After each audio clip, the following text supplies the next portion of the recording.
현재 일본 내 극우 세력의 발호가 격화되면서 한국을 향한 공감과 연대의 목소리가 유럽 전역에서 급증하고 있는 실정입니다. 외국인 출입 금지 팻말과 외국인은 떠나라는 극우 시위가 만연했으며 일본 공영방송에서조차 외국인이 전통을 훼손한다는 식의 혐오를 공공연히 부추겼습니다. 이러한 분위기 속에서 아시아의 선두주자가 일본이라 굳게 믿었던 프랑스의 저명한 여행 콘텐츠 창작자 앨리스 르몽은 도쿄에서 지대한 충격을 경험하게 됩니다. 그녀의 환상이 산산조각 난 후 곧바로 한국으로 여정을 변경했고 불과 하루 만에 경이로운 반전이 펼쳐졌습니다. 일본이 이토록 이상하고 폐쇄적인 국가인 줄은 전혀 몰랐습니다. 여러분 모두 한국으로 가십시오. 이 영상이 유럽 전역을 뒤흔들었으며 프랑스의 주요 방송국들은 긴급 취재팀을 한국에 파견하기에 이르렀습니다. 과연 그녀가 한국 땅에서 목도한 충격적인 진실은 무엇이었을까요?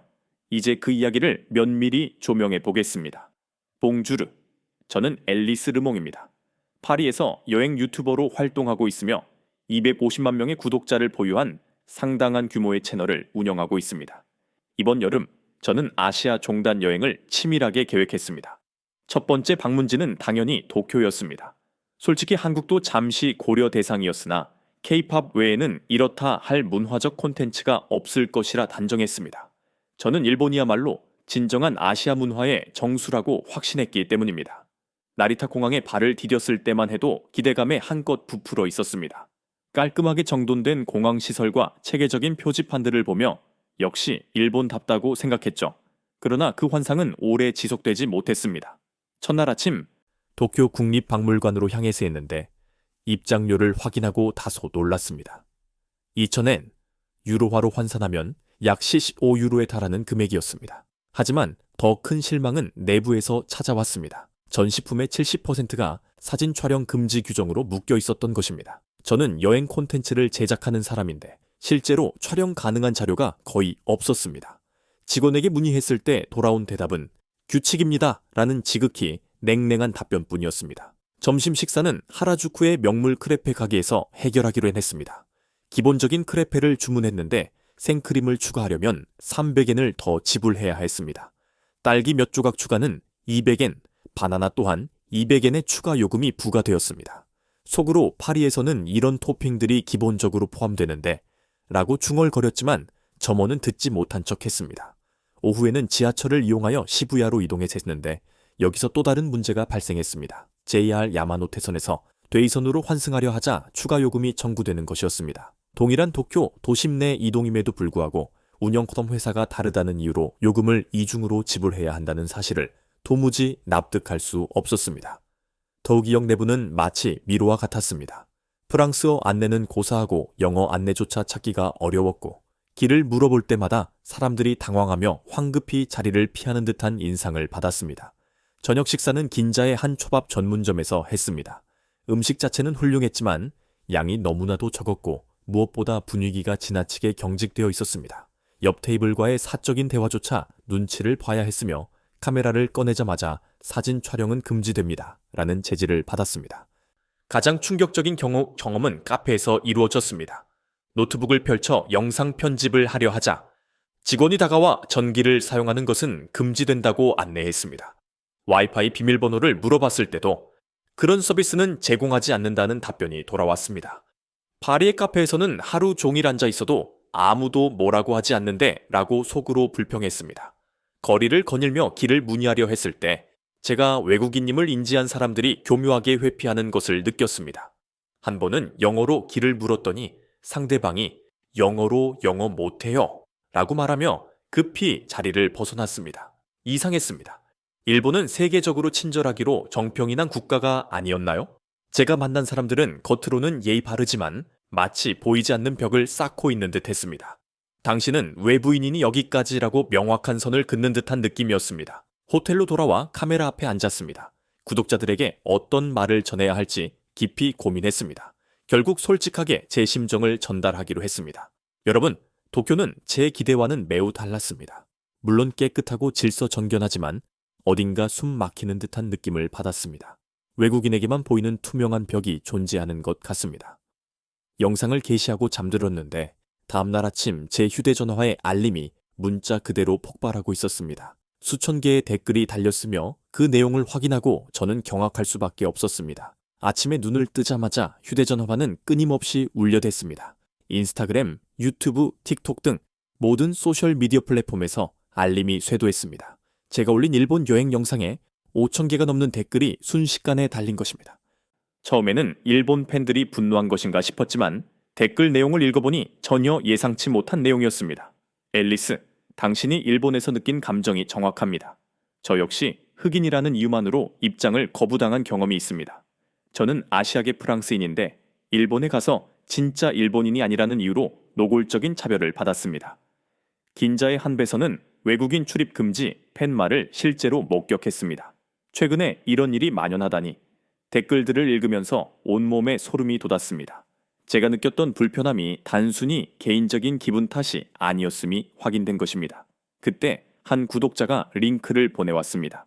일본 뉴스 영상이었는데 내용을 접하고 저는 충격을 금할 수 없었습니다. 도쿄 한복판에서 극우 단체들이 대규모 시위를 벌이고 있었던 것입니다. 외국인은 일본에서 즉시 나가라, 일본을 수호하자, 관광객들이 우리의 문화를 더럽히고 있다 등의 문구가 적힌 플래카드를 든 사람들이 거리를 행진하고 있었고 일부 시위대는 외국인처럼 보이는 사람들에게 고함을 지르기도 했습니다.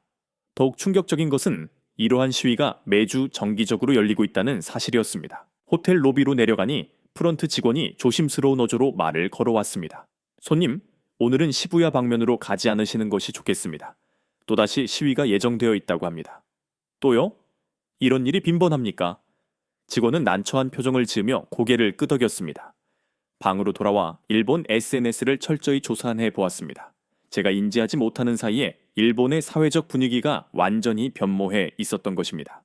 외국인 관광객 증가에 대한 불편함을 호소하는 목소리가 점차 커지고 있었고 심지어 일부 정치인들까지 일본 우선주의를 공공연히 외치고 있었습니다. 트위터에서 확인한 댓글들은 더욱 심각했습니다. 외국인들이 우리의 전통을 망치고 있다. 진정한 일본을 지키려면 국경을 폐쇄해야 한다. 관광객들은 돈만 쓰고 떠나라. 우리 문화에 간섭하지 마라. 이러한 댓글들이 수만 개의 좋아요를 받고 있었습니다. 제가 그토록 사랑했던 일본이 도대체 언제 이렇게 변질된 것일까요? 그날 오후 용기를 내어 다시 거리로 나섰습니다. 하지만 곳곳에서 느껴지는 시선은 따가웠습니다. 편의점에서 생수를 구매하는데도 점원이 저를 의심스러운 눈초리로 쳐다보았고 레스토랑에 들어가려 하자 예약하셨습니까? 라며 돌려보냈습니다. 분명 눈으로 보기에도 빈자리가 상당했는데 말입니다. 저녁에 호텔로 돌아와 저는 새로운 영상을 촬영했습니다. 여러분, 저는 지금 도쿄를 떠나기로 결심했습니다. 제가 꿈꿔왔던 일본은 더 이상 이곳에 존재하지 않았습니다. 대신 외국인을 향한 냉랭한 시선과 눈에 보이지 않는 차별만이 있을 뿐이었습니다. 영상을 업로드하자마자 또 다른 댓글 폭풍이 쏟아졌습니다. 그런데 이번에는 내용이 완전히 상반되었습니다. 앨리스, 한국에 가보십시오. 진정한 미래가 그곳에 있습니다. 파리쟁들이 모두 한국으로 향하는 데는 이유가 있습니다. 직접 가보시면 깨닫게 될 것입니다.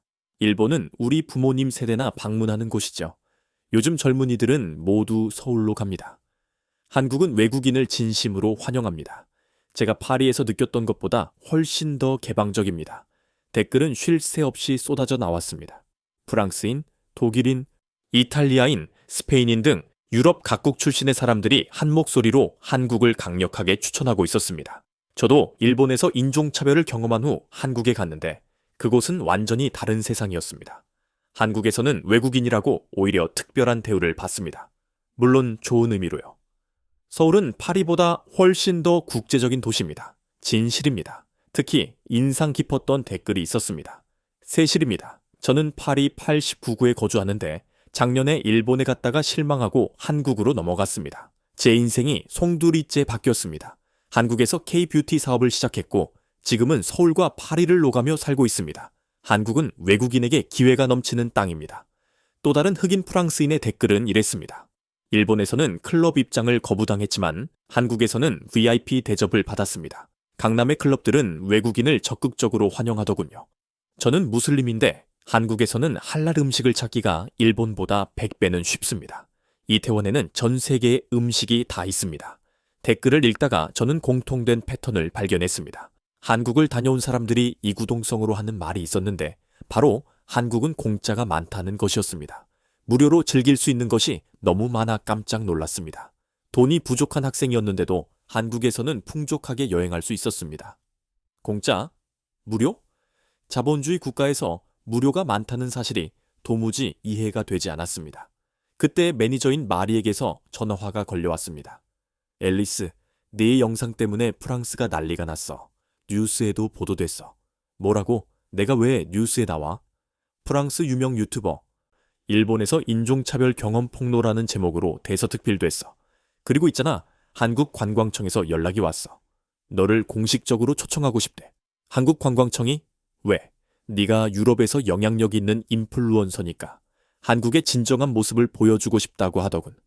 전화를 끊고 저는 깊은 고민에 빠졌습니다. 사실 저는 한국에 대해 별다른 관심이 없었습니다. BTS나 블랙핑크는 알고 있었지만 그게 전부였습니다. 한국은 단순히 K-팝을 생산하는 나라가 아닌가요? 하지만 댓글은 계속해서 쏟아졌고 그 내용들이 저의 호기심을 극도로 자극했습니다. 한국의 박물관은 전부 무료입니다. 지하철에서 와이파이가 무료로 터집니다. 식당에 가면 반찬이 무한 리필입니다. 이 모든 것이 과연 사실일까요? 21세기에 이러한 국가가 존재할 수 있을까요? 새벽 3시까지 댓글을 정독하다가 저는 결심했습니다. 일본 여행 일정이 3일 더 남아 있었지만 전부 취소하기로 결정한 것입니다. 여러분, 저는 내일 한국으로 떠납니다. 여러분이 말씀하시는 그 진짜 아시아를 제 눈으로 직접 확인하러 갑니다. 과연 한국이 그토록 다를까요? 무료가 많다는 것이 사실일까요? 외국인을 진정으로 환영한다고요? 이 모든 것을 제가 직접 검증하고 돌아오겠습니다. 댓글창은 다시 한번 폭발했습니다. 드디어 앨리스 인생 최고의 결정이다. 한국에 가면 절대 후회하지 않을 거예요. 일본은 과거, 한국은 미래입니다. 다음날 아침 저는 나리타 공항으로 향했습니다.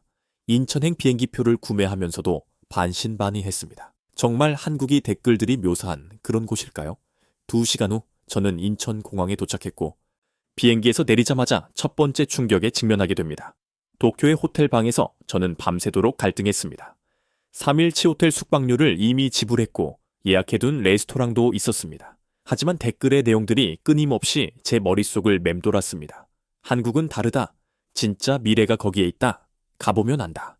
새벽 4시 저는 노트북을 열고 대한항공 웹사이트에 접속했습니다. 파리 서울 직항 노선이 있다는 것을 확인했고 도쿄에서 서울까지는 불과 2시간 거리였습니다. 이렇게 가까운 곳을 왜 단 한 번도 가볼 생각을 하지 않았을까요? 아침 7시 매니저 마리에게 전화했습니다.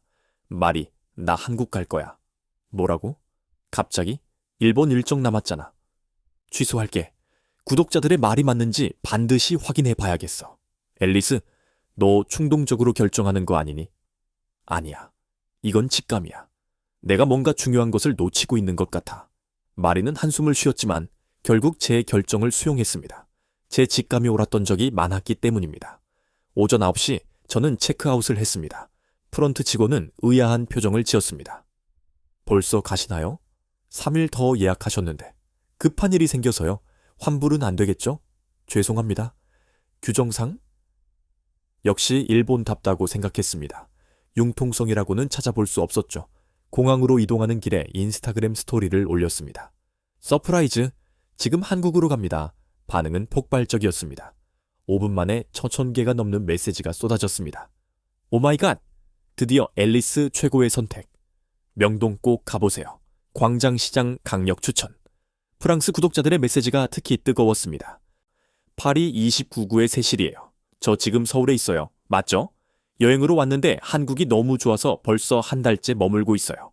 마르세유 출신인데 부산이 정말 최고입니다. 잠깐, 프랑스 사람들이 왜 이토록 한국에 많이 머물고 있는 걸까요? 나리타 공항에 도착하여 대한항공 카운터로 향했습니다. 직원이 밝게 웃으며 저를 맞이해 주었습니다. 일본 항공사와는 확연히 다른 분위기였습니다. 안녕하세요. 서울 가시나요? 네, 당일 티켓 구매가 가능할까요? 물론이죠. 1시간 후 출발 비행기에 좌석이 있습니다. 창가를 선호하세요? 복도를 선호하세요? 이러한 자연스러운 대화가 얼마만인지. 일본에서는 모든 것이 매뉴얼대로만 움직였기 때문입니다. 비행기를 기다리는 동안 한국에 대해 검색해 보았습니다. 솔직히 아는 정보가 거의 없었습니다. K-팝, 김치, 삼성, 그게 전부였습니다. 그런데 검색 결과를 보고 놀랐습니다. 세계 최고 속도 인터넷, 캐시리스 사회 1위, 24시간 도시, 성형 수술의 메카. 흥미로웠지만 여전히 반신반의했습니다. 과장된 마케팅은 아닐까요? 기내에 앉자 옆자리에 앉은 승객이 말을 걸어왔습니다. 40대 일본인 여성이었습니다. 한국은 처음 가세요? 네. 그런데 왜 한국에 가시나요? 여성은 씁쓸하게 웃었습니다. 저는 일본인이지만 요즘 일본이 너무 답답합니다. 한국은 뭔가 다르더군요. 활기차고 개방적이고 일본이 잃어버린 가치를 한국에서 되찾는 기분입니다. 충격적인 고백이었습니다. 일본인이 자국을 떠나 한국을 찾는다는 사실 자체가요. 한국 자주 가세요? 한 달에 한 번은 갑니다. 쇼핑도 하고 맛있는 음식도 먹고 무엇보다 한국 사람들이 친절합니다. 진심으로 친절하다는 것을 느낄 수 있어요. 2시간의 비행은 눈 깜짝할 사이에 지나갔습니다. 기장에 안내 방송이 나왔습니다. 곧 인천국제공항에 도착합니다. 서울의 현재 날씨는 맑음, 기온은 24도입니다. 창밖을 내다봤습니다. 거대한 공항이 시야에 들어왔고 그 너머로 끝없이 펼쳐진 도시가 보였습니다. 저게 서울인가요? 옆자리 여성이 웃으며 대답했습니다. 아니요, 저곳은 인천입니다. 서울은 이보다 훨씬 대단하죠. 단단히 준비하세요. 충격받으실 겁니다. 비행기가 착륙하고 저는 게이트를 향해 걸어갔습니다. 그런데 이상한 일이 벌어졌습니다. 휴대전화를 켜자마자 와이파이가 자동으로 연결된 것입니다. 뭐지? 비밀번호도 입력하지 않았는데. 화면을 보니 인천공항 무료 와이파이라고 선명하게 떠 있었습니다. 그것도 5G 속도로요. 이것이 한국이 저에게 보여준 첫 번째 선물이자 놀라운 여정의 시작이었습니다. 비행기에서 내리자마자 저는 첫 번째 감각적인 충격을 경험했습니다. 스마트폰이 자동으로 5G 와이파이에 연결되었기 때문입니다. 비밀번호나 로그인은 전혀 필요 없었습니다. 그저 인천공항 무료 와이파이에 연결되었습니다. 라는 메시지만 나타났습니다.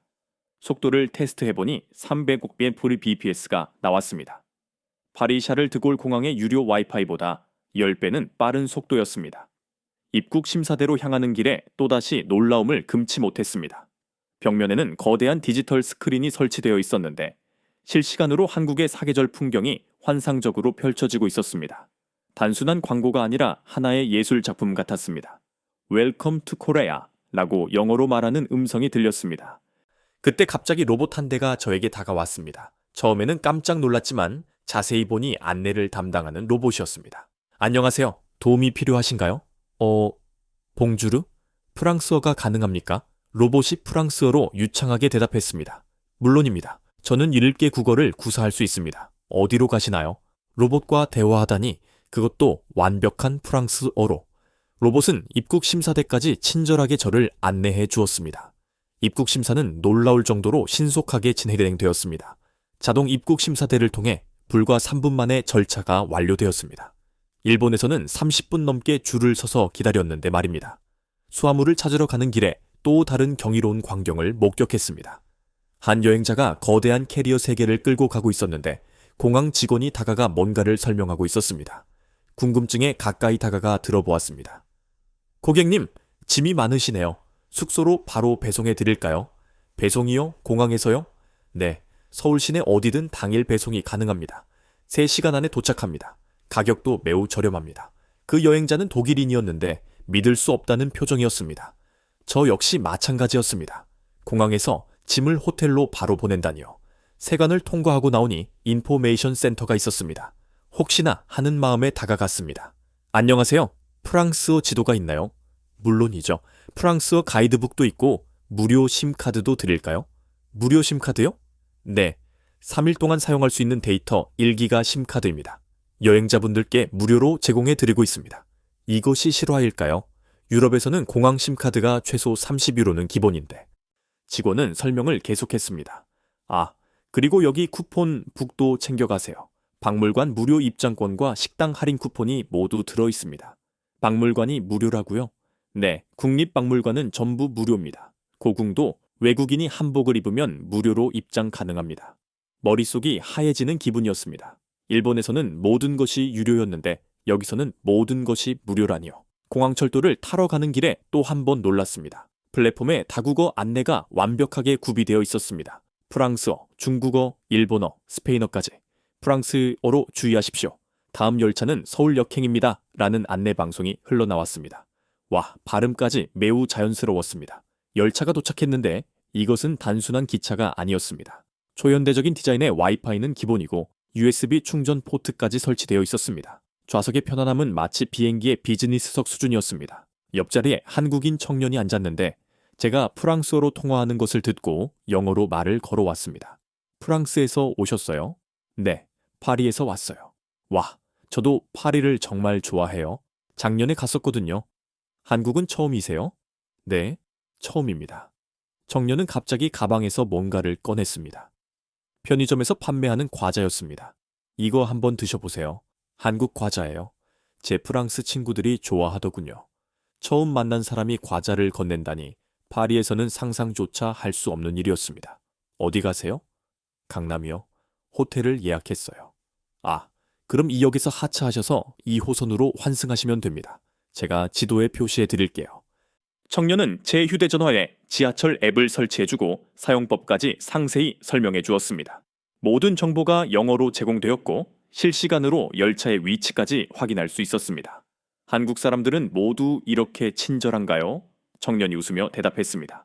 저희에게는 당연한 일입니다. 외국에서 오신 손님인데 당연히 도와드려야죠. 서울역에 도착했을 때 저는 다시 한번 충격을 받았습니다. 역사가 마치 거대한 쇼핑몰처럼 느껴졌습니다. 깨끗하고 밝고 매우 현대적이었습니다. 화장실을 이용하려고 해서 했는데 여기서 진짜 경악했습니다. 무료였습니다. 그것도 그냥 무료가 아니라 비데까지 설치된 최첨단 화장실이 무료였죠. 화장지는 넉넉했고 비누도 고급 브랜드였습니다. 파리 기차역에서는 1유로를 지불하고도 불결한 화장실을 사용해야 하는데 지하철로 내려가는 에스컬레이터를 타면서 생각했습니다. 이것이 댓글들이 말했던 그 한국인가? 아직 시작도 안 했는데 벌써 이 정도라니. 도대체 서울 시내는 어떤 모습일까? 강남역에서 하차하면서 저는 완전히 새로운 세계로 진입하게 되었습니다. 그리고 그곳에서 저는 상상도 못했던 것들을 목도하게 됩니다. 강남역에서 나오자마자 저는 입이 떡 벌어졌습니다. 이곳이 정말 아시아인가요? 뉴욕 타임스퀘어보다 더 화려하고 도쿄 시부야보다 훨씬 더 현대적인 모습이었습니다. 거대한 전광판들이 건물 외벽을 뒤덮고 있었고 거리는 젊은이들로 활기가 넘쳤습니다. 그런데 가장 놀라운 점은 다양성이었습니다. 한국인뿐만 아니라 온갖 인종의 사람들이 지극히 자연스럽게 섞여 있었습니다.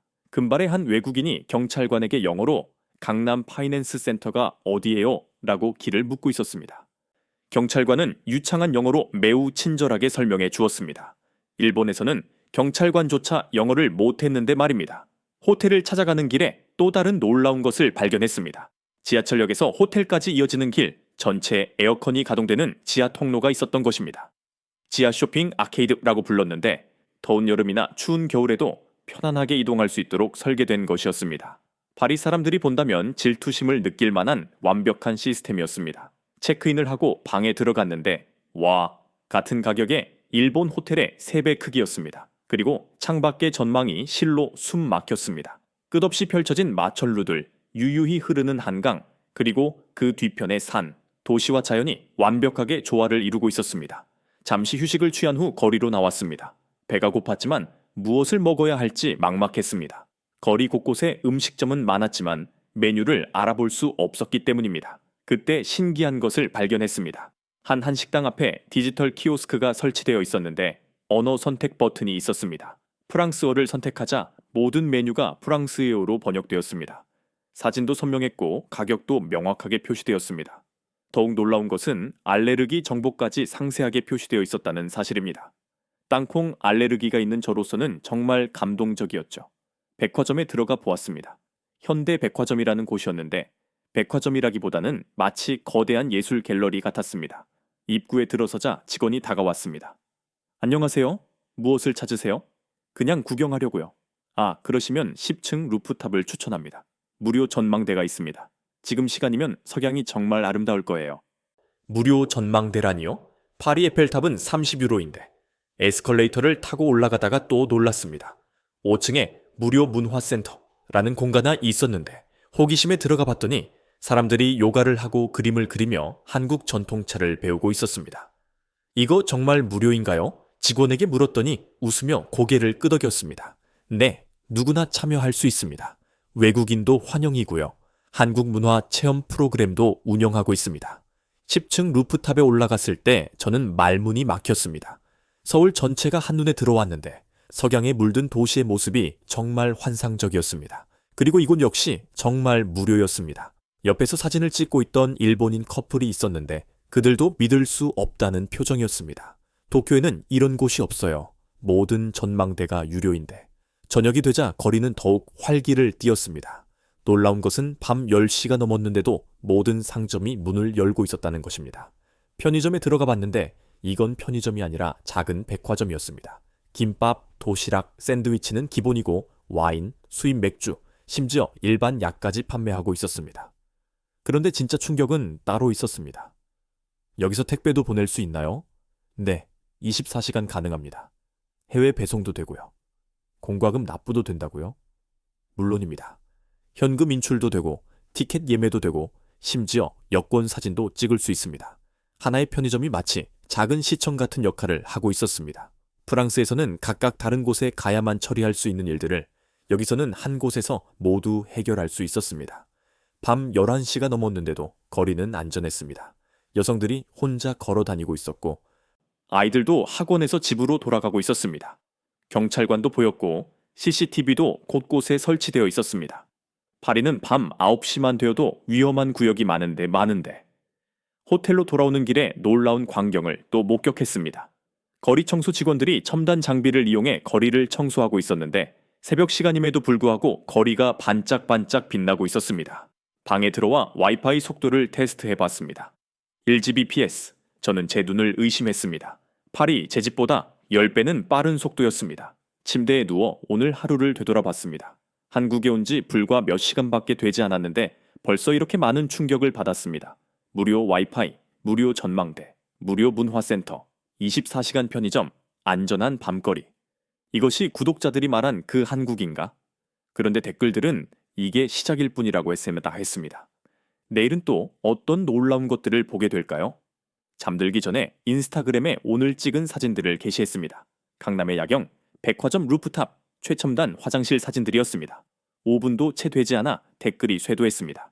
이것이 한국이지. 이제 시작이야. 내일 뭐 먹을지 기대된다. 한국 음식 먹으면 인생이 바뀔 거야. 음식?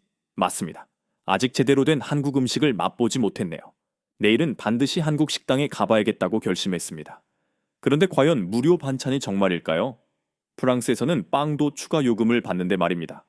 다음날 아침, 저는 일부러 아침 식사를 거르고 나왔습니다. 오늘은 반드시 한국 음식을 제대로 경험해볼 작정이었습니다. 호텔 직원에게 물어봤습니다. 이 근처에 한국인들이 자주 가는 진정한 한국 식당이 있나요? 그럼 뒷골목 삼겹살집을 추천해 드릴게요. 관광객들은 잘 모르는 곳인데 정말 맛있습니다. 걸어서 5분, 정말 골목 안쪽에 작은 식당이 있었습니다. 간판도 한글로만 되어 있어서 외국인들은 찾기 어려울 것 같았습니다. 문을 열고 들어가니 구수한 냄새가 코를 찔렀습니다.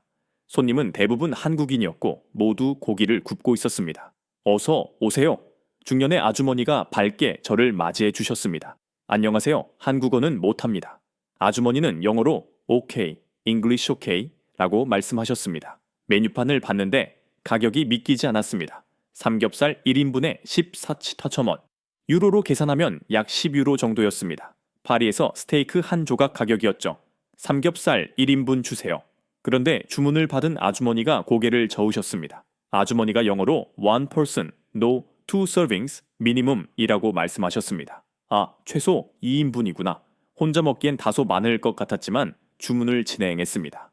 그런데 잠시 후 제 눈을 의심할 만한 광경이 펼쳐졌습니다. 직원분이 쟁반을 들고 오셨는데 그 위에 작은 접시들이 가득했습니다. 김치, 콩나물, 시금치, 버섯, 양파, 마늘, 그리고 된장찌개까지. 세상에, 이게 다 뭐죠? 제가 영어로 이거 제가 주문 안 했는데요 라고 물었습니다. 직원분은 영어로 No, no, service, free 라고 대답했습니다. 서비스? 무료? 이 모든 것이요? 고기가 나왔을 때 저는 더 놀랐습니다. 양이 정말 푸짐했거든요. 그리고 직원분이 직접 고기를 구워주기까지 하셨습니다. 옆 테이블에 한국인이 영어로 도와주었습니다. 첫 번째는 그냥 드시고, 두 번째는 쌈을 싸서 드셔보세요. 고기를 한 입 맛보는 순간 저는 깨달았습니다. 이것이 진정한 맛이구나. 일본에서 먹었던 비싼 와규보다 훨씬 풍미가 깊었습니다. 기름기도 적당했고 고소했습니다. 그런데 더 놀라운 일이 일어났습니다. 김치를 다 먹었더니 직원분이 즉시 오셔서 다시 채워주시는 것이었습니다. 영어로 김치 더 드릴까요? 라고 물었습니다. 프리? 예스? 프리? 올 프리? 저는 믿을 수가 없었습니다. 정말로 반찬이 무한 리필이었던 것입니다. 용기를 내어 다른 반찬도 더 달라고 요청해 보았습니다. 역시나 바로 가져다 주셨습니다. 미안한 마음에 한 번 더 물어봤습니다. 정말 돈을 안 내도 되나요? 아주머니가 웃으며 손을 흔들었습니다. 한국은 다 이렇습니다. 손님은 왕입니다. 옆 테이블에 한국인이 설명을 덧붙였습니다. 한국에는 정이라는 문화가 있습니다. 특히 밥상에서는 음식을 푸짐하게 대접하는 것이 미덕이죠. 배고픈 사람을 보면 그냥 지나칠 수 없습니다. 하지만 장사하는 입장에서 손해가 아니세요? 손해가 아니라 투자입니다. 잘 대접받은 손님은 반드시 다시 오고 다른 사람들을 데리고 오니까요. 순간 깨달았습니다. 이것은 단순한 서비스가 아니라 하나의 철학이었던 것입니다. 상추도 떨어지자 바로 채워주셨고 마늘과 양파도 계속 리필해 주셨습니다. 프랑스 레스토랑에서는 빵 한 조각을 더 달라고 해도 비용을 지불해야 하는데 사장님, 왜 이렇게 잘해 주시는 거예요? 제가 너무 감동해서 물었더니 사장님은 따뜻하게 웃으셨습니다. 우리 어머니께서 그러셨어요. 먹는 것에 인색하면 복이 달아난다. 특히 멀리서 온 손님에게는 더 잘해줘야 한다고요. 된장찌개를 먹으면서 눈물이 날 뻔했습니다. 이것은 단순한 식사가 아니었습니다. 누군가의 진심, 어린 정성과 마음을 받는 기분이었습니다. 테이블에 설치된 호출벨도 신기했습니다. 버튼을 누르면 직원이 곧바로 와주는 시스템. 프랑스에서는 웨이터를 부르려고 손을 들고 10분을 기다려도 오지 않을 때가 많은데 계산을 할 때 또다시 놀랐습니다. 28,000원. 2인분 고기에 그 많은 반찬, 된장찌개까지 모두 포함해서 약 20유로 정도였습니다. 파리에서는 전체 요리 하나 가격이었습니다. 감사합니다. 정말 맛있었어요. 또 오세요. 다음번엔 친구분들과 함께 오십시오. 나가면서 뒤를 돌아보았습니다. 작고 소박한 식당이었지만 제가 파리의 미슐랭 레스토랑에서도 느끼지 못했던 따뜻함이 있었습니다. 인스타그램에 사진을 올렸습니다. 테이블 가득한 반찬 사진과 함께 이 모든 것이 무료. 게다가 무한 리필. 한국인들은 이게 당연하다고 합니다. 댓글이 폭발했습니다. 말도 안 돼. 진짜야? 파리에서는 물 한 병도 2유로인데 독일에서는 빵 한 조각에 1유로 추가야. 프랑스 구독자들의 반응이 특히 뜨거웠습니다. 앨리스, 나도 한국 가고 싶어. 이래서 한국인들이 전기 많다고 하는구나. 자본주의 국가에서 이런 일이 가능하다니. 저녁에는 다른 식당도 방문했습니다. 김치찌개 전문점이었는데 역시나 기본 반찬이 8가지나 나왔고 모두 무한 리필이었습니다. 옆 테이블에 앉은 미국인 관광객도 충격받은 표정이었습니다. 그들이 영어로 이거 정말 무료예요? 라고 물었습니다. 직원이 영어로 네, 모두 무료입니다. 한국 스타일입니다. 라고 대답했습니다. 그날 밤 호텔에서 곰곰이 생각했습니다. 한국 사람들은 왜 이렇게 후한 것일까? 손해를 감수하면서까지 왜 이렇게 극진히 대접하는 것일까? 아마도 댓글에서 보았던 것처럼 이것이 진정한 정칭이라는 것인가 봅니다. 돈으로는 환산할 수 없는 마음. 프랑스는 개인주의 문화가 강해 각자 자신의 몫만 챙기는데 한국은 함께 나누는 문화가 깊이 자리 잡고 있는 것 같았습니다. 다음 날은 박물관에 가보기로 했습니다. 정말로 박물관도 무료일까요? 루브르 박물관은 17유로인데 궁금해서 잠이 오지 않았습니다. 도대체 이 나라는 어디까지 무료인 걸까요? 아침 일찍 일어나 국립중앙박물관으로 향했습니다. 지하철을 타고 이촌역에 내렸는데 역에서 박물관까지 가는 길도 인상적이었습니다. 지하 통로로 바로 연결되어 있었기 때문입니다. 박물관 건물을 보는 순간 저는 할 말을 잃었습니다. 어마어마한 규모에 압도당했습니다. 루브르보다는 작지만 현대적인 설계가 정말 인상적이었습니다. 입구에 들어서면서 긴장했습니다. 정말 무료일까? 외국인에게도? 안내 데스크로 다가갔습니다. 안녕하세요. 입장료가 얼마예요? 직원분이 밝게 웃으며 대답했습니다. 상설 전시는 무료입니다. 특별 전시만 유료인데 오늘은 특별 전시도 무료 개방일이네요. 정말요? 외국인도요? 물론이죠. 문화는 모두가 함께 향유하는 것이니까요. 믿기지 않아서 다시 한번 물었습니다. 여권을 보여드려야 하나요? 정말 무료가 맞나요? 직원분이 웃으며 프랑스어 팸플릿을 건네주었습니다. 네, 정말 무료입니다. 그리고 여기 프랑스어 안내서도 있습니다. 오디오 가이드도 필요하신가요? 오디오 가이드는 얼마예요? 그것 또한 무료입니다. 프랑스의 그 버전도 구비되어 있습니다. 순간 눈물이 날 뻔했습니다. 루브르에서는 입장료 17유로 외에 오디오 가이드를 위해 5유로를 추가로 지불했었는데 오디오 가이드를 받고 전시실로 들어갔습니다. 첫 번째 전시실은 선사시대 유물이었는데 전시 방식이 매우 현대적이었습니다. 단순히 유물만 진열한 것이 아니라 디지털 스크린으로 당시 생활상을 생생하게 재현하고 있었습니다. 어린이들도 쉽게 이해할 수 있도록 구성되어 있었습니다. 프랑스어 오디오 가이드의 품질에도 놀랐습니다. 단순한 번역이 아니라 프랑스 문화와 비교하면서 설명해 주었습니다. 이 빗살문의 토기는 프랑스의 카르낙 거석 문화와 비슷한 시기에 제작되었습니다. 두 번째 전시실로 간이 삼국시대 유물들이 있었습니다. 금관, 토기, 무기 등. 그런데 여기서 놀라운 것을 발견했습니다. 프랑스어 설명판이 있었는데 거기에 한 프랑스 수교기념 특별전, 한국과 프랑스 문화로 만나다 라고 쓰여 있었습니다. 한쪽에는 고려 청자가, 다른 쪽에는 리모주 도자기가 나란히 전시되어 있었습니다. 동서양의 도자기 문화를 비교할 수 있도록 한 것입니다. 와, 이런 세심한 배려가 프랑스인으로서 정말 감동적이었습니다. 단순히 한국 문화만 보여주는 것이 아니라 제가 익숙한 프랑스 문화와 연결시켜 이해를 돕고 있었던 것입니다. 불교 조각실에 들어갔을 때 저는 또 한 번 경탄했습니다. 엄청난 크기의 불상들이 전시되어 있었는데 보존 상태가 완벽했습니다. 특히 반가사유상 앞에서는 한참 동안 서 있었습니다. 1400년 전 작품인데도 표정이 살아있는 듯 했습니다. 오디오 가이드 설명이 흘러나왔습니다. 이 반가사유상은 인류의 보편적인 고민인 삶과 죽음, 그리고 진리에 대한 사색을 표현하고 있습니다. 로댕의 생각하는 사람보다 1000년이나 앞선 작품이죠. 순간 전율이 흘렀습니다. 맞습니다. 이것은 단순한 종교 미술이 아니라 인류 보편의 고뇌를 담은 예술품이었습니다. 전시실을 돌다가 특별한 공간을 발견했습니다. 디지털 실감 영상관이라는 곳이었는데 역시 무료였습니다. 들어가 보니 와, 이건 정말 미래였습니다. 360도 스크린에 둘러싸인 공간에서 한국의 문화유산이 살아 움직이고 있었습니다. 고구려 고분벽화가 생생하게 재현되고 백제 금동대향로에서 연기가 피어오르는 듯 했습니다. 그때 궁중연회 영상이 시작되었습니다. 조선시대 궁궐에서 열렸던 연회가 눈앞에서 펼쳐졌습니다. 음악이 흐르고 무용수들이 춤을 추며 왕과 신하들이 대화를 나누는 모습은 마치 타임머신을 타고 과거로 간 것 같았습니다. 그런데 더 놀라운 것은 관람객이 움직이면 영상도 반응한다는 것이었습니다. 제가 손을 뻗으니 나비가 날아와 앉는 것처럼 보였습니다. 이게 무료라고요? 옆에서 영어로 중얼거리는 소리가 들렸습니다. 미국인 가족이었는데 그들도 믿을 수 없다는 표정이었습니다. 박물관 직원분께 물어봤습니다. 이런 첨단 시설을 왜 무료로 개방하나요? 문화는 모든 사람의 자산이니까요. 특히 우리 문화를 세계에 알리는 것은 매우 중요한 일입니다. 외국 분들이 한국 문화를 이해하고 좋아해 주신다면 그것이 저희에게 가장 큰 보람입니다. 4층 세계문화관도 인상적이었습니다. 한국에서 수집한 세계 각국의 유물들이 전시되어 있었는데 여기서 프랑스 코너를 발견했습니다. 18세기 프랑스 가구, 테피스트리, 도자기들이 전시되어 있었습니다. 설명을 읽어보니 한국 기업인들이 기증한 것들이었습니다. 한국이 세계로부터 받은 문화적 영감을 기억하고 감사하는 마음을 담아 이 문구를 읽으면서 느꼈습니다.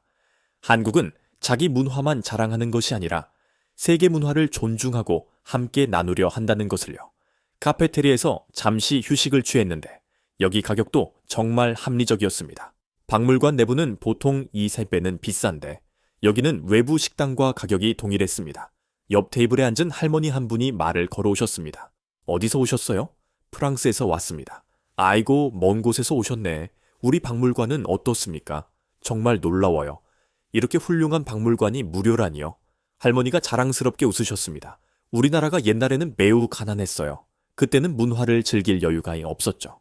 그래서 이제는 돈이 없어도 외국인이어도 누구나 문화를 즐길 수 있게 하는 것입니다. 모두 환영이에요. 할머니의 말씀에서 한국인들의 깊은 철학을 엿볼 수 있었습니다. 과거의 고통을 기억하고 그래서 더 나은 미래를 만들려는 마음이었습니다. 박물관을 나오면서 기념품 가게에 들렀습니다. 여기서도 놀랐습니다. 기념품 가격이 정말 합리적이었기 때문입니다. 루브르에서는 엽서 한 장에 3유로인데 여기서는 1000원이었습니다. 밖으로 나오니 해가 지고 있었습니다. 하루 종일 박물관에 머물렀는데도 다 보지 못했습니다. 그런데 정말 놀라운 것은 이 모든 것을 무료로 관람했다는 것입니다. 프랑스였다면 최소 30유로는 지출했을 텐데 인스타그램에 오늘 찍은 사진들을 올렸습니다. 믿기 힘들겠지만 이 모든 것이 무료였습니다. 한국은 문화를 돈이 아닌 마음으로 나누는 나라입니다. 댓글이 쏟아졌습니다. 한국 가고 싶다. 문화 강국의 진정한 의미가 이런 거구나. 프랑스도 좀 배웠으면 좋겠다. 다음 날도 박물관에 다시 가기로 했습니다. 아직 못 본 곳이 너무 많았고 박물관에서 무료 문화 행사도 자주 개최한다고 들었기 때문입니다. 내일은 또 어떤 놀라운 것을 보게 될까요? 다음 날 아침, 저는 다시 국립중앙박물관으로 향했습니다. 어제 다 보지 못한 곳이 너무 많았습니다. 특히 디지털 실감 영상관을 다시 관람하고 싶었습니다. 오늘은 평일이라 그런지 한국 학생들이 많이 보였습니다. 교복을 입은 중학생들이 선생님과 함께 견학을 온 것 같았습니다. 한 학생이 프랑스어로 인사를 건넸습니다. 봉주르, 프랑스에서 오셨어요? 프랑스어 할 줄 아니? 학교에서 배웁니다. 저희 반에 프랑스어를 선택한 친구들이 많아요. 한국 중학생이 프랑스어를 구사한다니 신기했습니다. 파리에서는 영어조차 거부하는 사람들이 많은데 디지털 실감 영상관에 다시 들어갔습니다. 오늘은 다른 프로그램이 상영되고 있었습니다.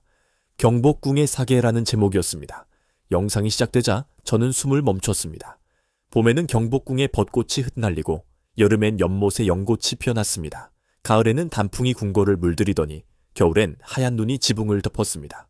그런데 단순한 풍경 영상이 아니었습니다. 각 계절마다 궁궐에서 일어났던 역사적 사건들이 재현되었습니다. 왕의 즉위식, 과거 시험, 궁중 연호회, 특히 인상적이었던 것은 왕세자 책봉식 장면이었습니다. 어린 왕자가 무거운 예복을 입고 신하들 앞에 서는 모습이 너무나 생생했습니다. 그때 한국 전통 음악이 흘러나왔습니다. 가야금과 검은고, 해금 소리가 공간을 가득 채웠습니다.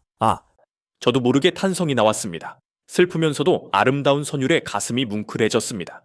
옆에 있던 프랑스인 관광객도 눈물을 글썽이고 있었습니다. 이게 한국 음악이에요. 너무 아름다워요. 영상이 끝나고 밖으로 나왔을 때 특별한 행사가 진행되고 있었습니다.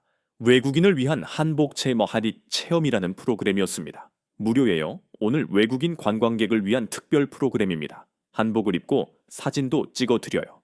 망설이다가 도전해 보기로 했습니다. 직원분이 제 체형에 맞는 한복을 골라주셨습니다. 연한 분홍색 저고리에 진한 남색 치마였습니다. 와, 정말 잘 어울리세요. 프랑스 분들은 체형이 길어서 한복이 정말 예쁘게 맵시 있게 떨어집니다. 거울을 보니 정말 다른 사람 같았습니다. 동양의 미가 무엇인지 알 것 같았습니다. 한복을 입고 박물관 정원을 걸었습니다. 사람들이 저를 쳐다보고 사진을 찍어달라고 요청하기도 했습니다.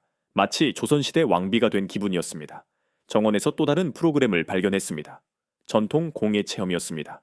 역시 무료였습니다. 한지 공예를 배워봤는데 선생님이 정말 친절하게 가르쳐 주셨습니다. 한지는 1000년이 지나도 변하지 않아요. 우리 조상들의 지혜가 담긴 종이입니다. 선생님은 프랑스어를 못하셨지만 영어와 손짓 발짓으로 소통했습니다. 작은 한지 보석함을 만들었는데 생각보다 정교한 작업이었습니다. 1시간 정도 걸렸는데 완성품을 보니 뿌듯했습니다. 이거 가져가도 돼요? 당연하죠. 프랑스에 가서도 한국을 기억해 주세요. 박물관 안에 있는 한 식당에서 점심을 먹었습니다. 박물관 정식이라는 메뉴였는데 8,000원에 정말 푸짐했습니다. 불고기, 잡채, 김치, 된장찌개, 그리고 디저트로 식혜까지. 맛도 정말 훌륭했습니다. 옆 테이블에는 프랑스인 노부부가 앉아 있었습니다. 봉주르! 프랑스 어디서 오셨어요? 리옹에서 왔어요. 손자가 한국에 살고 있거든요. 한국 어떠세요? 할아버지가 감격스러운 표정으로 말했습니다. 50년 전 파리도 이렇지는 못했습니다. 문화를 이렇게 개방적으로 나누는 나라는 처음 봅니다. 오후에는 특별 전시를 관람했습니다.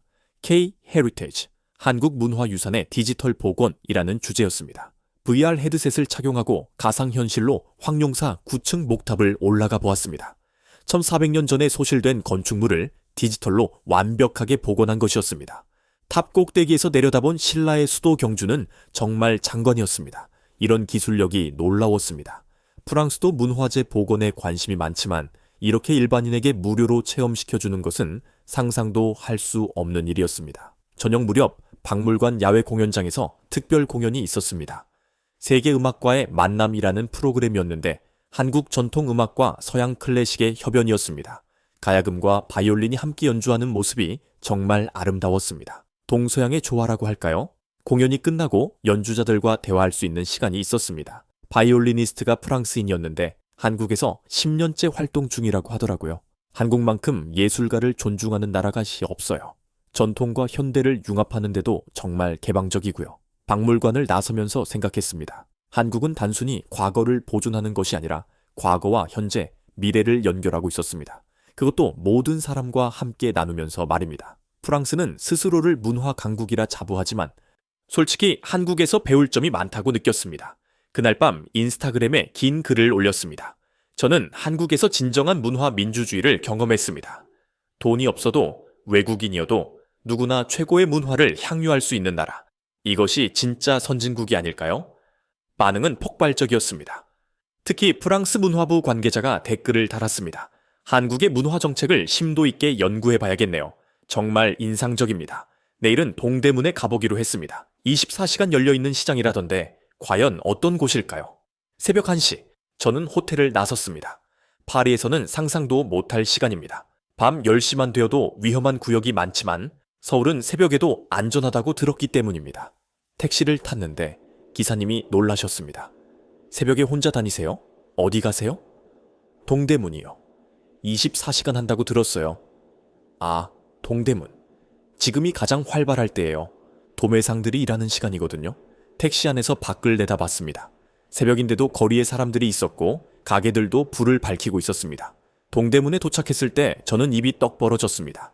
새벽 1시 반인데 대낮처럼 밝았습니다. 수많은 상인들이 물건을 나르고 손님들이 쇼핑을 하고 있었습니다. 이게 새벽 맞나요? 도매상가로 들어갔습니다.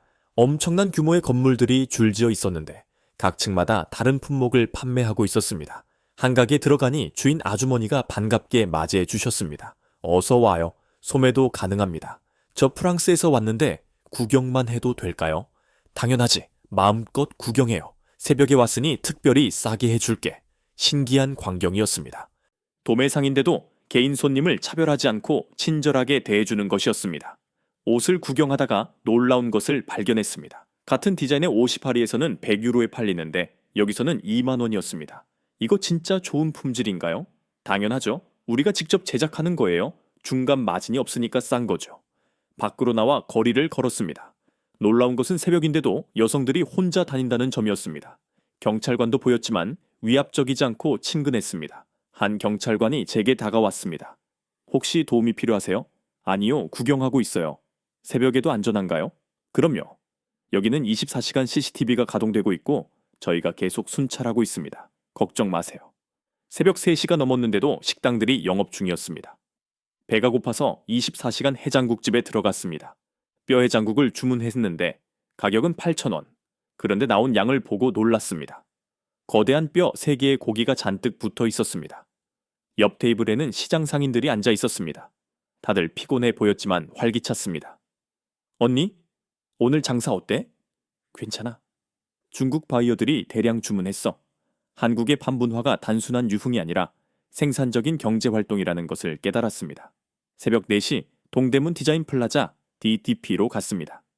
자하 하디드가 설계한 건물인데 새벽에 보니 더욱 환상적이었습니다. 놀랍게도 건물 일부는 24시간 개방되어 있었습니다. 디자인 전시를 무료로 볼 수 있었습니다. 벤치에 앉아 쉬고 있는데 한 할머니가 옆에 앉으셨습니다. 커다란 보따리를 들고 계셨습니다. 할머니, 이 새벽에 무엇을 하세요? 장사하러 왔지. 60년째 여기서 장사해요. 60년이요? 대단하십니다. 할머니가 자랑스럽게 웃으셨습니다. 우리나라가 이만큼 발전한 것도 다 이렇게 밤낮 없이 일한 사람들 덕분이에요. 프랑스도 부자 나라지만 우리처럼 부지런하진 않잖아요. 맞는 말씀이었습니다. 프랑스는 주 35시간 근무제, 상점들도 일찍 문을 닫습니다. 새벽 5시, 하늘이 밝아오기 시작했습니다. 시장 사람들이 하나둘 가게 문을 열고 있었습니다. 놀라운 것은 새벽인데도 공공 화장실이 깨끗하게 관리되고 있었다는 것입니다. 청소 직원분들이 계속 청소를 하고 계셨습니다. 새벽에도 일하시네요. 24시간 시장이니까 24시간 깨끗해야죠. 무료 셔틀버스도 있었습니다. 동대문 일대를 순환하는 버스인데 상인들과 손님들을 위해 무료로 운행한다고 했습니다. 아침 6시가 되자 시장은 완전히 깨어났습니다. 아침 식사를 하러 온 직장인들, 새벽 쇼핑을 마친 주부들, 밤새 일한 상인들이 뒤섞였습니다. 순대국밥집에서 아침 식사를 했습니다. 6,000원의 든든한 한 끼였습니다. 주인 아저씨가 제게 말했습니다. 프랑스에서 왔어요. 우리 시장은 어때요? 정말 놀라워요. 24시간 이렇게 활기차다니. 이것이 한국입니다. 쉬지 않고 일하고 쉬지 않고 발전하죠. 그래서 이만큼 성장한 거고요. 호텔로 돌아오면서 생각했습니다. 한국의 24시간 문화는 단순한 편의가 아니라 이 나라를 발전시킨 핵심 원동력이었구나. 프랑스는 삶의 질을 중시하지만 한국은 기회의 평등을 중시하는 것 같았습니다. 언제든 일하고 싶은 사람은 일할 수 있고 쇼핑하고 싶은 사람은 쇼핑할 수 있는 나라. 그날 오후 잠에서 깨어나 인스타그램을 확인했습니다. 새벽 동대문 영상이 10만 뷰를 넘어섰습니다. 24시간 도시라니 안전하기까지 하다고. 파리는 밤 10시면 무서운데. 프랑스 팔로워들의 부러움 섞인 댓글이 가득했습니다. 내일은 제 영상을 편집하여 게시해야겠다고 생각했습니다. 과연 어떤 반응이 올까요? 일주일간의 한국 여행을 마치고 저는 호텔 방에서 영상 편집에 몰두했습니다. 촬영한 영상 자료가 너무 방대해서 무엇을 포함시키고 무엇을 제외할지 고민이 되었습니다. 결국 30분짜리 영상으로 최종 편집했습니다. 제목은 고심 끝에 한국이 진짜 선진국이니요. 프랑스인이 충격받은 요집까지로 정했습니다. 썸네일은 국립중앙박물관 앞에서 한복을 입은 제 모습으로 하고 큰 글씨로 모든 게 무료라고 강조했습니다. 업로드 버튼을 누르는 순간 심장이 두근거렸습니다. 일본 영상 때처럼 논란을 야기할 수도 있었기 때문입니다. 그런데 1시간 만에 조회수 10만, 3시간 만에 50만, 6시간 만에 100만 뷰를 기록했습니다. 댓글 알림이 폭발적으로 울려서 잠시 휴대전화를 꺼두어야 할 정도였습니다. 다음날 아침 조회수를 확인하고 저는 눈을 비볐습니다. 500만 뷰. 하루 밤 사이에 제 채널 역대 최고 기록을 경신했습니다. 댓글을 읽기 시작했는데 반응은 정말 다양했습니다. 프랑스 댓글들. 한국 가는 비행기표 지금 예약했어요. 우리나라도 박물관 무료로 해주면 안 되나? 이것이 진정한 문화 민주주의입니다. 파리 시장님, 이 영상 보고 계신가요? 독일 댓글들. 독일도 선진국이라고 자부하는데 한국에 비하면 24시간 도시라니 베를린도 좀 배워야. 무료 와이파이 속도가 실화입니까? 미국 댓글들. 영어로 무료. 정말 무료? 믿을 순 없어요. 한국이 진짜 아메리칸 드림의 나라 같습니다. 뉴욕보다 더 24시간 도시네요. 일본 댓글들도 있었습니다. 한국이 일본을 추월한 이유를 알겠습니다. 우리나라는 너무 폐쇄적이에요. 한국이 부럽습니다. 그런데 가장 놀라운 것은 한국인들의 댓글이었습니다. 우리나라가 그렇게 대단한가요? 당연한 건 줄 알았는데 외국인의 시선으로 보니 새롭네요. 한국인으로서 자부심이 느껴집니다. 오후가 되자 프랑스 언론에서 연락이 왔습니다. 르몽드입니다. 인터뷰 가능하신가요? 피가로입니다. 한국 특집 기사의 인터뷰를 요청합니다. 프랑스 5대 방송국입니다. 출연 가능하실까요? 순식간에 프랑스 주요 언론의 인터뷰 요청이 쏟아졌습니다. 르몽드와의 전화 인터뷰에서 질문이 들어왔습니다. 한국이 프랑스보다 나은 점이 무엇인가요? 공공 서비스에 대한 접근성입니다. 문화, 교통, 인터넷 등 기본적인 것들을 경제적 수준과 관계없이 누구나 쉽게 이용할 수 있습니다. 프랑스도 복지 국가인데요. 프랑스는 복지는 훌륭하지만 서비스는 불편합니다. 한국은 복지는 부족할지 몰라도 서비스는 최고입니다. 그리고 그 서비스를 통해 스스로 기회를 창출할 수 있죠. 프랑스 방송 출연 시 질문이 이어졌습니다. 한국에서 가장 인상적이었던 점은 무엇인가요? 사람들의 개방성입니다. 외국인을 진정으로 환영합니다. 일본에서 느낀 냉랭함과는 정반대였죠. 프랑스 젊은이들에게 한국을 추천하시나요? 100% 추천합니다. 특히 창업하고 싶거나 새로운 기회를 찾는 사람들에게는 천국 같은 곳입니다. 이틀 후 더 경이로운 일이 일어났습니다. 한국 정부에서 연락이 왔습니다. 문화체육관광부라고 하더군요. 앨리스 씨를 한국 홍보대사로 위촉하고 싶습니다. 저를요? 왜요? 앨리스 씨의 영상을 시청한 후 유럽에서 한국 관광 문의가 300% 증감했습니다. 특히 프랑스 젊은이들의 관심이 폭발적입니다. 믿기지 않았습니다. 제 영상 하나가 이처럼 거대한 영향을 미치다니. 일주일 후 제 영상은 2천만 뷰를 넘어섰습니다. 그리고 정말 놀라운 변화가 발생했습니다. 에어프랑스가 파리 서울 직항 노선을 주 3회에서 매일 운항으로 증편했습니다. 프랑스 정부가 주요 박물관의 무료 개방을 검토한다고 공식 발표했습니다. 파리시가 주요 지역에 무료 와이파이 존을 대폭 확대하겠다고 공표도 했습니다. 가장 뿌듯했던 것은 제 구독자들의 후기였습니다. 앨리스를 따라서 한국에 갔다 왔는데 인생이 바뀌었어요. 한국에서 사업을 시작했습니다. 정말 기회의 땅이에요. 한국인과 결혼했어요. 앨리스 덕분입니다. 한 달 후 저는 다시 한국행 비행기에 몸을 실었습니다. 이번에는 관광이 아니라 한국 홍보대사 임명식 참석을 위해서였습니다. 그리고 저는 깨달았습니다. 제가 한국에서 발견한 것은 단순한 무료 서비스가 아니었습니다. 그것은 함께 성장하는 사회, 기회가 활짝 열린 나라, 미래를 향해 질주하는 역동성이었습니다. 프랑스는 과거의 영광에 안주하고 있지만 한국은 더 나은 미래를 끈질기게 창조하고 있었습니다. 비행기가 인천공항에 착륙하는 순간 저는 확신했습니다. 이제 제 인생은 한국과 때려야 뗄 수 없게 되었으며 그것이 제 인생 최고의 행운이라고. 한국 홍보대사 임명식을 마치고 저는 경복궁 근처의 전통 찻집에 앉아 있었습니다. 창밖으로는 고궁의 처마가 보이고 은은한 전통음악이 흘러나왔습니다. 맞은편에는 이순자 할머니가 앉아 계셨습니다. 박물관에서 만났던 그 할머니였죠. 우연히 다시 만나 차를 마시게 된 것입니다. 프랑스 아가씨가 한국을 이렇게나 좋아해주니 고맙네요. 할머니, 한국은 어떻게 이렇게 빨리 발전할 수 있었어요? 전쟁 후 불과 70년 만에. 할머니는 잠시 창밖을 응시하시더니 천천히 말씀하셨습니다. 우리가 가진 게 없었거든요. 아무것도 없었으니 나눌 것도 없었죠. 그래서 있는 것을 함께 나누기 시작했단다. 무슨 말씀이세요? 내가 어렸을 때는 전쟁 직후였어요. 먹을 것이 없어서 풀뿌리를 캐 먹었죠. 그런데 이웃집에서 감자 하나를 구하면 꼭 우리 집에도 나눠줬단다. 그것이 곧 우리가 살 길이었으니까. 할머니의 눈가가 촉촉해졌습니다. 그때 우리는 깨달았어요. 혼자서는 절대 살 수 없다는 것을. 함께 나누고 도와야 모두가 생존한다는 것을요. 그래서 지금도 반찬을 무한정 주는 거란다. 맞아요. 배고픈 사람을 그냥 보낼 수 없는 것입니다. 우리 모두가 배고팠던 기억이 있으니까요. 저는 무언가를 크게 깨달았습니다. 한국의 나눔 문화는 단순한 서비스가 아니라 생존의 지혜였던 것입니다. 박물관이나 공공시설을 무료로 개방하는 것도 마찬가지입니다. 우리 세대는 배우고 싶어도 배우지 못했어요. 문화를 즐기고 싶어도 돈이 없어서 못 즐겼죠. 그래서 이제는 누구나 언제든 즐길 수 있게 하는 것입니다. 할머니는 차를 한 모금 마시고 계속했습니다. 프랑스는 부자 나라잖아요. 오래된 부자. 그래서 가진 것을 지키려고만 하죠. 하지만 우리는 신흥 부자예요. 함께 나누어야 더 커진다는 것을 아는 거죠. 그 순간 모든 퍼즐이 맞춰졌습니다. 한국의 무료 문화부는 복지가 아니라 투자였습니다. 사람에 대한 투자, 미래에 대한 투자, 함께 성장하기 위한 투자. 할머니, 한국 사람들은 왜 이렇게 부지런해요? 24시간 일하고. 급했으니까요. 100년 걸릴 일을 50년 안에 해내야 했으니까. 지금도 우리는 쫓기고 있단다. 더 나은 미래를 향해서요. 찻집을 나와 걷다가 한강공원에 도착했습니다. 저녁 노을이 한강을 황금빛으로 물들이고 있었습니다. 사람들이 피크닉을 즐기고 자전거를 타고 조깅을 하고 있었습니다.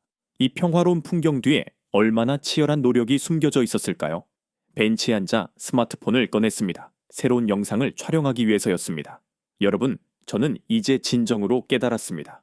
한국이 저에게 보여준 것은 단순한 무료가 아니었습니다. 그것은 나눔이었고 배려였고 함께였습니다. 프랑스에서는 자유, 평등, 바게, 리베르테, 에갈리테, 프라테니테를 외치지만 정작 그것을 실천하는 것은 한국이었습니다. 진정한 선진국은 GDP 순위가 아니라 얼마나 많은 사람이 기회를 갖느냐로 결정되는 것 같습니다. 한국은 가난했기에 나눔을 배웠고 함께였기에 성장했으며 이제는 그 경험을 전 세계와 나누고 있습니다. 이것이 제가 한국에서 배운 가장 큰 교훈입니다. 영상을 마치고 한강을 바라봤습니다. 70년 전 이곳은 전쟁터였다고 합니다. 지금은 시민들의 안락한 쉼터가 되었고요. 한국은 깊은 상처를 딛고 일어나 기적을 만들었습니다. 그리고 그 기적을 독차지하지 않고 나누고 있었습니다. 진정한 부자는 가진 것을 나눌 줄 아는 사람이라고 합니다. 그런 의미에서 한국은 진정한 부자 나라였고 진정한 선진국이었습니다. 파리로 돌아온 지 한 달, 저는 완전히 다른 사람으로 변화해 있었습니다. 매일 아침 한국어 공부로 하루를 시작했습니다. 안녕하세요. 저는 앨리스예요. 만나서 반갑습니다. 발음은 아직 서툴지만 한글을 읽을 수 있게 되었습니다. 세종대왕이 창제한 이 과학적인 문자에 매료되었기 때문입니다. 오후에는 한국 프랑스 문화 교류 프로젝트 회의가 있었습니다. 제가 한국에서 받은 감동을 프랑스에도 전달하고 싶어서 시작한 프로젝트였습니다. 파리 시내 주요 박물관 한 달에 한 번 무료 개방, 주요 관광지 무료 와이파이 존 확대, 24시간 운영 공공시설 시범 도입. 프랑스 정부도 제 영상을 본 후 여론이 크게 바뀌었기에 관심을 보이기 시작했습니다. 저녁에는 한국 요리 수업을 들었습니다. 김치 담그기부터 시작했는데 생각보다 어렵더라고요. 하지만 선생님이 말씀하셨습니다. 김치는 단순한 음식이 아니에요. 기다림과 정성의 음식이죠. 시간이 지날수록 맛이 깊어지는 한국인의 삶과 닮은 음식입니다. 일주일에 한 번은 파리에 거주하는 한국인들과 만났습니다. 그들에게서 한국 문화를 더 깊이 배우고 싶었기 때문입니다. 한국 유학생 민지가 말했습니다. 앨리스 씨 덕분에 프랑스 사람들이 한국을 다르게 보기 시작했어요. 정말 고마워요. 저희도 프랑스에 와서 많이 배웠어요. 여유, 예술, 삶을 즐기는 방법, 서로 배울 점이 많은 것 같아요. 그렇게 우리는 서로의 문화를 나누며 더욱 가까워졌습니다. 최근 저는 다시 한국에 다녀왔습니다. 이번에는 한 달 동안 머물면서 서울뿐만 아니라 부산, 제주, 경주도 방문했습니다. 한국의 더 많은 이야기들을 발견했고 그것들을 영상으로 제작하여 공유했습니다. 제 꿈은 한국과 프랑스를 잇는 문화 메신저가 되는 것입니다. 두 나라가 서로에게 배우고 함께 성장할 수 있도록 돕고 싶습니다. 인스타그램에 포스팅을 올렸습니다. 1년 전 저는 일본이 아시아 최고인 줄 알았습니다. K-팝 외에는 한국에 관심도 없었죠. 하지만 이제 압니다. 한국이 우리에게 보여준 것은 미래였다는 것을. 나눔의 가치, 함께 성장하는 기쁨, 누구에게나 열린 기회. 이것이 진짜 선진국의 모습이 아닐까요? 조만간 다시 한국으로 떠납니다. 이번엔 여러분과 함께 가고 싶어요. 우리도 배워요. 나누는 법을, 함께하는 법을, 더 나은 미래를 만드는 법을. 게시 버튼을 누르는 순간 알림이 쏟아지기 시작했습니다.